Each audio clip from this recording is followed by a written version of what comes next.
Satu ajaran sesat yang percaya dunia dah nak kiamat dan mereka lari pi sembunyi dalam gua. Plot twist berat ada dekat hujung cerita. Jadi aku syorkan dengar sampai habis lah.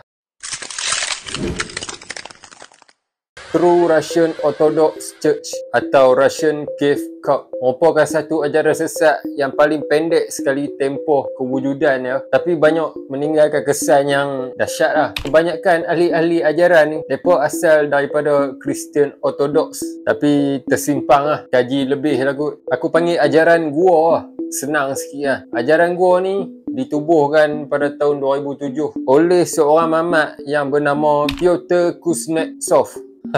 Bukan main susah. So aku panggil dia Piot lah untuk memudahkan urusan kita semua. Senang cerita lah, mereka ni anti dunia yang lara tapi agak radikal. Macam over sangat. Katanya dunia ni memang dipenuhi dengan elemen-elemen setan. Mereka juga anti kerajaan, anti teknologi, termasuk dengan elektrik, komputer, bank, telefon, internet dan apa-apa saja ciptaan moden lah. Bayang lah, pasport Rusia tu pun mereka cakap ada microchip iblis. Dia semua benda bida'ah lah. Ahli dia pun tak ramai pun tau. Dia dalam 30 hingga 40 orang lah. So kepala ahli-ahli ni memang dah dibasuh lah oleh Piot habak kat mereka. Kata kiamat memang dah nak jadi dah. Memang dah dekat lah. Tak silap aku akan terjadi pada Mei 2008. Kira waktu tu dalam 6 bulan lagi lah. So Piot ajak budak-budak dia pi berlindung dalam satu gua. Ada yang kata gua tu depa korek, depa buat sendiri tau. So struktur gua tu dia tak berapa nak kukuh sangat. Lah ni kira depa nak kena hidup macam orang zaman batu lah. Apa pun tak ada. Tanpa sebarang teknologi terkini, depa bawa makanan-makanan yang tertentu lah. Segala barang-barang personal, harta-harta yang depa ada semua kena tinggal. So depa masuklah dalam gua tu. Ahli-ahli pula dapat amaran keras daripada Piot untuk jangan sesekali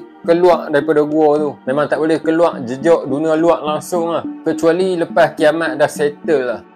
Mereka buat macam kiamat tu hujan lebat 10 minit tu. Yang peliknya, Piot ni sebagai leader, dia tak join tau budak-budak dia dalam gua tu. Tak tahu lah, mungkin dia cakap macam dia ada hal penting nak kena settle. Dia akan ketua ajaran tu lah. Busy lah. Tapi kot mana pun, ahli-ahli dalam gua ketua dekat luar. Plot twist, ada spekulasi mengatakan yang Piot dia pecah masuk rumah budak-budak dia. Dia curi barang-barang, dia nak try jual harta-harta mereka.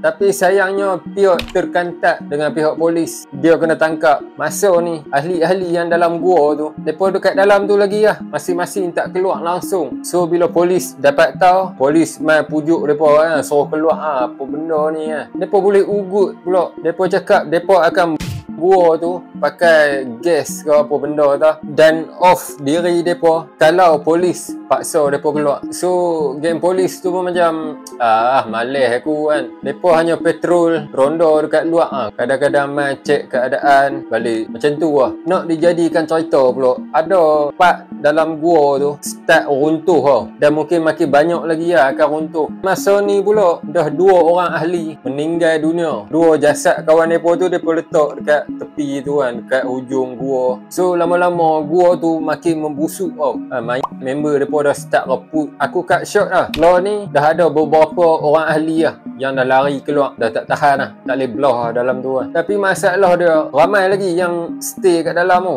Mereka masih berpegang prinsip Piot yang dunia nak kiamat, gua tu selamat. Makin hari struktur gua makin teruk. Dah lah kali mereka terpaksa juga semua ahli lari keluar. Kan keluar sebab terpaksa So mereka macam takut-takut tau dengan dunia luar Otak dah kena basuh. Tak ada pilihan lain. Masing-masing terpaksa balik ke pangkuan keluarga masing-masing Plot twist, masa ni pula Piot dia dah dihantar ke hospital bahagia dan dia akan dapat rawatan kat situ seumur hidup Rupa-rupanya dia tu tak waras waya.